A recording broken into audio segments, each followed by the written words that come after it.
اللہ مال دیتا ہے اپنے فضل سے، اور جب ہم اسے ضائع کریں، مثال دیتا ہوں، میرے پاس ایک شخص نے آ کے کہا حضرت جی بچی کی شادی ہے، یا میرا گھر میں کوئی بیمار ہے، یا بڑی آزمائش ہے، 10,000 کی ضرورت ہے، میں نے تھما دیا اس کو، پھر مجھے بعد میں پتا چلا کہ اوہو وہ تو عیاشی کر رہا ہے پیسوں سے، وہ تو چلا گیا کہیں گھومنے اور فلاں ہوٹل میں، مہنگے ہوٹل میں بیٹھ کے کھانا کھا لیا، تو میرے دل پہ کیا گزرے گی اس شخص کے بارے میں؟ بلا مثال و بلا تشبیہ سمجھانے کے لیے اللہ نے مال دیا فضل سے، اور اگر عیاشیوں میں لگا دیا، صوفیاء فرماتے ہیں کہ اگر ایک دھیلا تو حرام جگہ پہ خرچ کرے نا، ایک دھیلا، تو 1,00,000 دینار کی برکت تیرے گھر سے اٹھ جاتی ہے، ایک دھیلا حرام جگہ پہ۔ یہ جو گوجوں پہ پیسے پھینکتے ہو حلال ہے؟ چلیں بینڈ باجا تو شادی پہ آپ نے اپنی مرضی سے بند کرنا ہے یا بجانا ہے، لیکن گوجوں پہ جو پیسے پھینکتے ہو جائز ہے؟ بولے تو وہ پھر کہتے روتے ہیں بعد میں لوگ کہ پتہ نہیں کیا ہوا، شادی کے بعد پیچھے پیچھے آئے۔ تو میں نے کہا شادی کے بعد اس لیے پیچھے پیچھے ہاتھ ہو گیا کہ شرابیں بڑی پی گئی، شادی پہ تباہی بڑی اتری، تو پھر اللہ کی رحمت ناراض ہو گئی۔ اور اس پر میں قرآن مجید کی آیت پڑھتا ہوں، رب فرماتا ہے وَمَنْ أَعْرَضَ عَنْ ذِكْرِي فَإِنَّ لَهُ مَعِيشَةً ضَنْكًا، بڑی سخت آیت ہے۔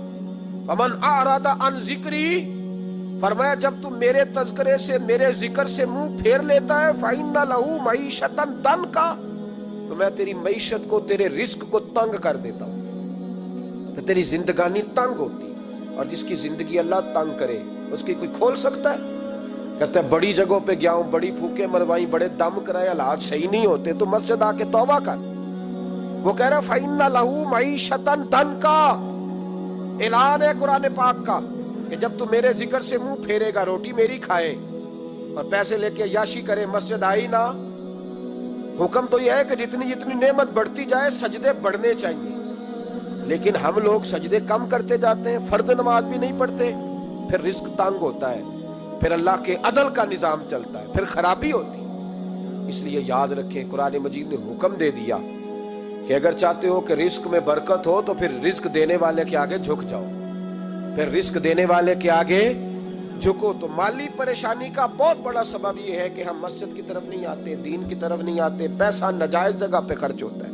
آپ یقین کریں مسجدوں کا حال خستہ ہے، مدارس کا حال قابل رحم ہے، قابل رحم حالت ہے مدارس اسلامیہ کی، اور لوگ پیسہ کہاں خرچ کرتے ہیں؟ میں تو یہ روتا رہتا ہوں، ہر جگہ روتا ہوں، میں دنیا کے کسی پاکستان کے کونے میں بیٹھتا ہوں تو روتا ہوں۔ ایکٹر پل گئے، اور اہل سنت کا تو ویسے اللہ حافظ ہے، قوالوں کی کوٹھیاں دیکھنے کے قابل ہیں، اور نعت خواں جو سر سیکھتے ہیں رات کو کہیں بیٹھ کے اور صرف آواز سریلی ہے، ان کے مکان پجاروں دیکھنے کے قابل ہیں۔ اور جس شخص نے ساری زندگی رسول اللہ کا دین پڑھایا ہے، ساری زندگی، شیخ الحدیث مزاج کے لوگ ہیں جن کی بیٹیوں کی شادیاں بھی ہونے والی ہیں۔ مدارس کے بچے موٹے کپڑے پہن کے گرمیوں میں گھومتے ہیں، موٹے کپڑے، اور کوئی چودھری اگر کبھی دینے آتا ہے نا کسی مدرسے میں پیسے، تو کہتا ہے جی وہ میں نے 50,000 روپیہ خرچ کرنا ہے، تو کوئی جگہ کوئی کام بتائیں کون سا ہونے والا ہے۔ میں کہتا تو لے جا کہا رہی، یہ کام بتائیں۔ اب کسی امام کی بیٹی کی شادی ہونے والی ہے تو پہلے تجھے جا کے بتائیں کہ وہ اس کو ہم نے خرچ کرنے؟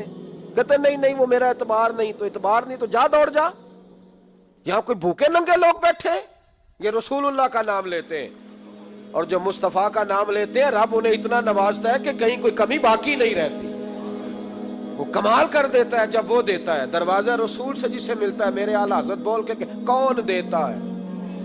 دینے کو منہ چاہیے، دینے والا ہے سچا، دینے والا ہے سچا۔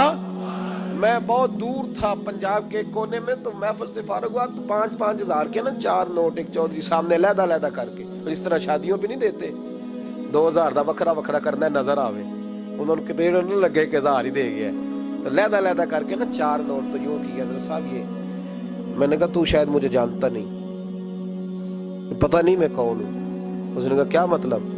میں نے کہا مجھے بڑی مسجدوں میں لوگوں نے کہا آ جاؤ، میں نے کہا وہاں رہنا ہے جہاں مسجد بھی ہو اور اللہ کی دی ہوئی عزت بھی ہو، بڑے اداروں میں تو باتیں بڑی سننی پڑتی ہیں، تو سمجھا ہی نہیں ہمیں، تو نے یہ کس طرح کی بات کر دی؟ اس کو اٹھا کے لے جا، غیرت ہے بڑی چیز جہاں نے تگ و دو میں، پہناتی ہے یہ فقر کو تاج سردارا، ایک صاحب مجھے ٹیلی فون کر کے کہنے لگے جناب ایک ٹائم چاہیے تھا. میں نے کہا یار سارے وقت اتفاق کی بات ہے کہ 6 7 8 مہینوں قبل لوگ وقت لے لیتے ہیں تو ٹائم نہیں ہے.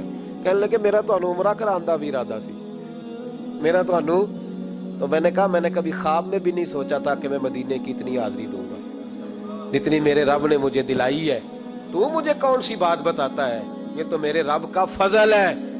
میرا دی گل نہ غریباں دی گل ہے, مدینے چ جانا نصیباں دی گل ہے. تو کیسی بات بتاتا ہے کہ تھوڑا سا میں اشارہ دوں گا تو شاید بندہ جو ہے وہ فوری طور پہ پگھل جائے گا؟ ایسا مسئلہ ہی کوئی نہیں.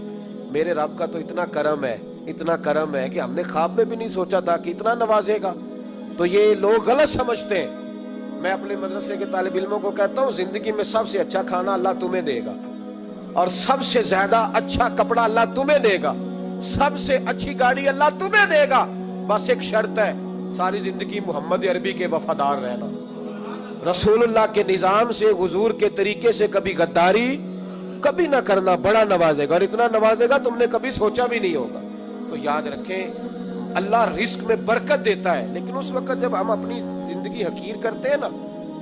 اب جہاں آنے لگا ہوں وہاں آپ کو لانا چاہ رہا ہوں. ہم پتہ کیا کرتے ہیں؟ ہاتھ پھیلاتے ہیں. بڑے بڑے رئیس اعظم ہو کے لوگ ہاتھ پھیلاتے ہیں. اگر آپ ناراض نہ ہو تو ایم این اے نے بھی انویسٹر رکھے ہوتے ہیں, ایم پی اے کا بھی انویسٹر, وہ بھی فون کرتا ہے کہ اتنے فلیکس تیرے ذمے, اتنے تیرے ذمے. یہ مت سمجھے کہ مانگنے والا چھوٹا طبقہ ہے. یہاں بڑے بڑے لوگ ہیں. یہاں تو پولیس افسر بھی دکان پہ آ جائے تو دکاندار پریشان ہوتا ہے کہ یہ مفت ہو رہا ہے, یہ پیسے نہیں دے گا. تو یہاں مانگنے کے سٹائل بڑے بڑے نرالے, بڑے بڑے لوگ. ناراض نہ ہوئیے گا, سب کی بات نہیں کر رہا, لیکن اللہ ماشاءاللہ اکثر کی بات کر رہا ہوں. اب میرے نبی پاک صلی اللہ علیہ وسلم نے درس دیا, فرمایا زندگی میں ہاتھ نہ پھیلانا کبھی بھی, زندگی میں کبھی بھی ہاتھ. مالی پریشانی کا حل بتایا. میرے حبیب فرمانے لگے یوں نہ کرنا, ورنہ پھر دوبارہ ساری زندگی اس طرح نہیں ہو سکے گا. فرمایا اپنی غربتیں چھپا کے رکھ. اگر اللہ کبھی آزمائش ڈالے تو اللہ کے ساتھ بات کر, اس کے نیک بندوں کے ساتھ بات کر. کبھی بھی یوں نہ کرنا, ورنہ ساری زندگی پھر تم مانگتا ہی رہے گا. تو یا رسول اللہ کیا کریں؟ فرمایا تو دینے کا ارادہ کر, اللہ بھی تجھے مالا مال فرما دے گا. تو جس نے ہاتھ پھیلایا ہوا ہے نا, اسناد خان نے بھی, مولوی نے بھی, ایم این اے نے بھی, ایم پی اے نے بھی, اور وزیر نے بھی, اور مشیر نے بھی, اور کیا بتائیں کہاں تک. ہمارا تو وزیر اعظم کسی ملک چلا جائے تو اگلا ملک پریشان ہو جاتا ہے کہ شاید کچھ لینے آیا ہے. جن کو آج یوم پاکستان ہے, پاکستان مانگنے کے لیے نہیں بنا تھا, یہ دینے کے لیے بنا تھا.